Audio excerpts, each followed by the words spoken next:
কোনো রকম রোদে দেওয়া বা চুলার ঝামেলা ছাড়াই তৈরি করে নিতে পারেন এবং বছর জুড়ে সংরক্ষণ করে রাখতে পারেন কাঁচা আমের এই ঝুরি আচার। আসসালামু আলাইকুম এভরিওয়ান, কেমন আছেন সবাই? দেশি ফুড ব্লগসে আপনাদেরকে স্বাগতম। আজকে আমি আপনাদের সাথে শেয়ার করতে যাচ্ছি কাঁচা আমের ঝুরি আচার কীভাবে খুব সহজেই তৈরি করা যায় এবং সংরক্ষণ করা যায় সেরকম একটি ভিডিও।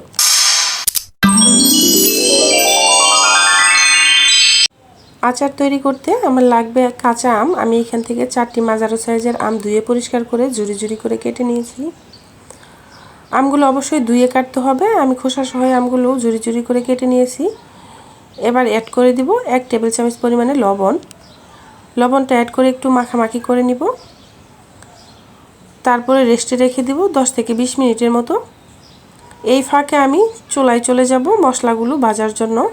আচারের যে মশলাটা তৈরি করতে হয় সে মশলাটা তৈরি করে নিব। মশলা তৈরি করার জন্য এখানে নিয়েছি 5 ফোড়ন, দারচিনি, এলাচ আর শুকনো মরিচ।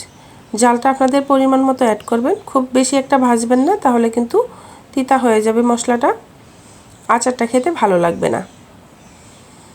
ভাজা হয়ে গেছে, এবার আমি এগুলোকে গুঁড়ো করে নিব। নিয়েছি হাফ টেবিল চামচ করে 2 ধরনের সরিষা, এগুলো বেটে নিব। তারপর আমটাকে একটু সুতি কাপড়ের মধ্যে রেখে এই রসগুলো বের করে নিব। দেখুন একদম কিন্তু ঝরঝরে হয়েছে।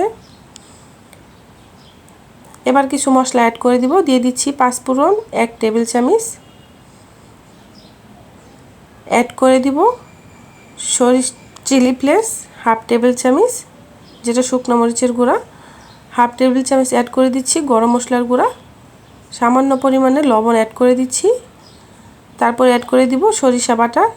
আমি এখান থেকে কিছুটা মশলা কিন্তু রেখে দিয়েছি তেলে দেওয়ার জন্য, আর কিছুটা মশলা আমি আমের সাথে মাখিয়ে নিচ্ছি। খুব ভালো করে আমের সাথে মশলাটাকে মাখিয়ে নিতে হবে। এবার চুলায় একটা কড়াই বসিয়ে দিয়ে দিব সরিষার তেল পর্যাপ্ত পরিমাণে। তারপর অ্যাড করে দিব কালো জিরা, একে একে মশলাগুলো অ্যাড করে দিব। শুকনো মরিচ অ্যাড করে দিচ্ছি, দিব কয় টুকরা রসুন। রসুনটা কিন্তু এই আচারের টেস্টটা আরও বাড়িয়ে দিবে। রসুনটা একটু ভালো ভাজা হয়ে গেলে, একটু লাল লাল হয়ে আসলে আস্তে আস্তে মশলাগুলো অ্যাড করে দিব। এবার চিনি অ্যাড করে দিচ্ছি হাফ কাপ। চিনির পরিমাণটা আমি খুবই কম দিচ্ছি, আপনারা আপনাদের স্বাদ মতো ব্যবহার করবেন।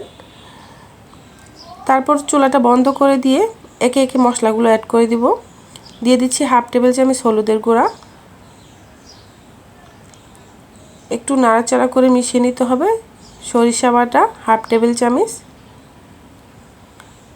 এ পর্যায়ে কিন্তু চুলা আঁচটা অবশ্যই বন্ধ করে দিতে হবে, না হলে কিন্তু মশলাগুলো পুড়ে তিতা হয়ে যাবে।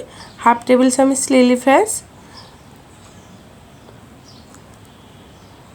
তারপরে অ্যাড করে দিব হাফ টেবিল চামচ 5 ফোড়ন।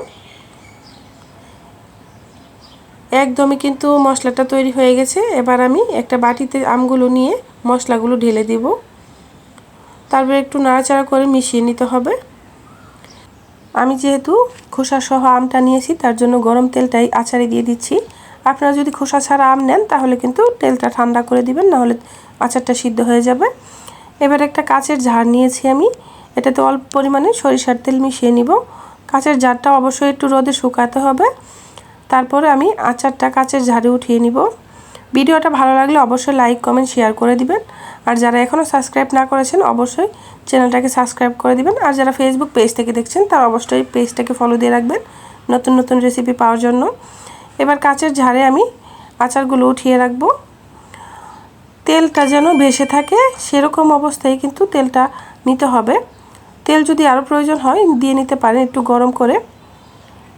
হয়ে গেল। এবার সংরক্ষণ করে রাখবো ফ্রিজ ছাড়াই বছরখানেক। মাঝে মধ্যে একটু রোদে শুকাতে হবে, মাঝে মধ্যে একটু রোদ দিলে আচারটা ভালো থাকবে। এইভাবে আচার রাখলে কোনো ফাঙ্গাস পড়বে না, ওপর দিয়ে যে একটা সাদা সাদা ভাব হয় সেটাও হবে না। সবাই ভালো থাকবেন, সুস্থ থাকবেন। আবারও কথা হবে নতুন কোনো ভিডিও নিয়ে। সে পর্যন্ত আল্লাহ হাফেজ।